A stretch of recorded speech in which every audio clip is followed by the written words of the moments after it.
Hey everybody, it's Paul Halensky. Navigating the VA system can feel like a deployment all over again, right? You deserve every penny of support after the sacrifices you've made, but so many veterans are stuck with VA disability ratings that are way too low. Today we're calling in the reinforcements because I'm here to be your battle buddy in the fight for the benefits you deserve. We're diving deep into how to appeal for a higher VA disability rating, step by step.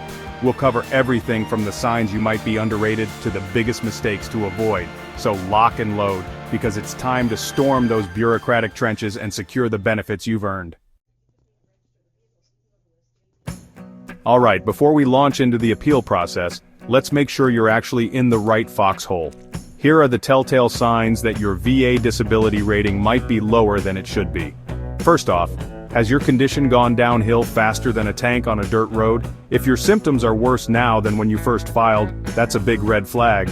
You could qualify for a higher rating based on the increased severity. Next, were you lowballed on your initial claim? Look, it happens more often than you think. The VA might have missed crucial evidence, or maybe they didn't fully understand the impact of your condition. And finally, are you dealing with secondary conditions? These are health issues that stem directly from your service-connected disabilities. If any of this sounds familiar, it's time to gear up and fight for a higher rating. Now, when it comes to appealing your VA disability rating, you've got options, my friend. It's like choosing your weapon for this bureaucratic battle. First up, we've got the Higher Level Review, or HLR. This is where a senior VA official takes a fresh look at your case, but here's the catch. You can't submit any new evidence. So, this route is best if you're confident the VA made a mistake in their initial rating decision. Think of it as a do-over for them. Next, we've got the supplemental claim, and this is where you bring in the big guns, new evidence. If you've got fresh medical records, doctor's reports, or that crucial nexus letter we'll talk about later, this is the way to go. And finally, for those who are ready to take it all the way, we've got the board appeal. This is where a VA judge reviews your case, and it carries the most weight. So choose your weapon wisely. If you've got strong new evidence, the supplemental claim is your best bet. But if you're convinced the VA messed up, go for the higher level review. Alright, let's talk about the ammo you need to win this appeal. Remember, strong medical evidence is your best friend in this fight. First and foremost, you need a nexus letter. Think of this as your secret weapon. It's a letter from your doctor or specialist stating that your condition is directly related to your military service and worse than the VA initially rated it. This is huge. Next up, gather all your new medical records. We're talking updated X-rays, MRIs, test results, treatment notes, anything that shows your condition has worsened. Now it's time to tell your story.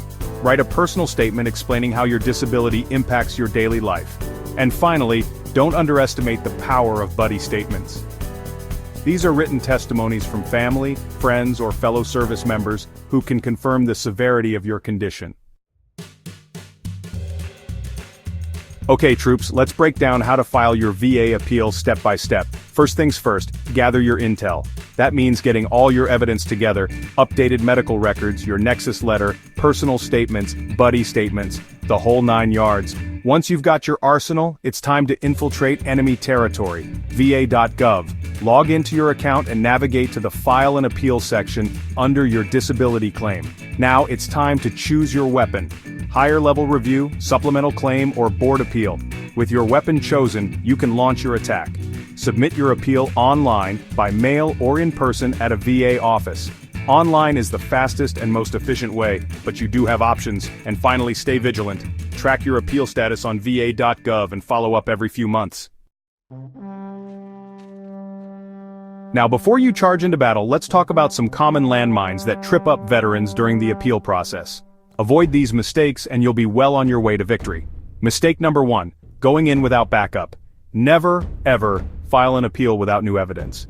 The VA needs to see a change in your condition or a mistake in their initial decision. Otherwise, your appeal is dead in the water. Mistake number 2, missing your window of opportunity. You have 1 year from the date of your decision letter to file an appeal. Don't wait until the last minute. Get that appeal in as soon as possible. And finally, mistake number 3, going AWOL on your case. Stay engaged throughout the process. And there you have it, my friend. That's how you appeal for a higher VA disability rating and fight for the benefits you've earned. Remember, you are not alone in this battle. If this video has helped you even a little bit, do me a favor and hit that thumbs up button and subscribe to the channel so you don't miss out on future videos about maximizing your VA benefits. Until then, stay strong, stay positive, and keep fighting the good fight. I'll see you in the next one.